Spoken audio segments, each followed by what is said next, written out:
नाशिक मोर्चावरती संजय राऊतांनी प्रतिक्रिया दिलेली आहे। मनसे ठाकरे सेनेच्या नाशिक मोर्चावरून राऊतांनी युतीचे संकेत दिले। दोन्ही पक्षांनी एकत्र मोर्चा काढावा अशी कार्यकर्त्यांची भावना होती आणि म्हणूनच आम्ही एकत्र मोर्चा काढतोय असं संजय राऊत म्हणाले। आगामी काळात नाशिक पालिकेच्या निवडणुका लढण्याची शक्यता आहे आणि या पार्श्वभूमीवरतीच हा मोर्चा महत्त्वाचा आहे, कारण नाशिकमध्ये मनसे जी आहे ती आणि शिवसेना हे दोन्ही एकत्र आले तर भाजपचं टेन्शन मात्र वाढणार आहे। दरम्यान संजय राऊत नेमकं काय म्हणाले होते आपण त्यांच्याच शब्दांत ऐकूयात।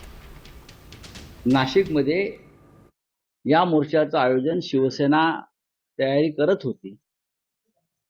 मग आमच्या लोकांनी असं सुचवलं शिवसेनेच्या की आपण मनसेलाही सोबत घेतलं पाहिजे, अर्थात घेतलं पाहिजे, आणि त्यातून मग शिवसेना आणि मनसेचा प्रचंड मोर्चा आज निघतोय।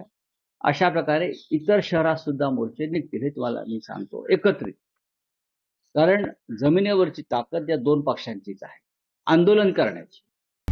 आता isakal.com आहे देशातील नंबर 1 ची मराठी न्यूज वेबसाईट। प्रत्येक अपडेटसाठी isakal.com ला नक्की भेट द्या।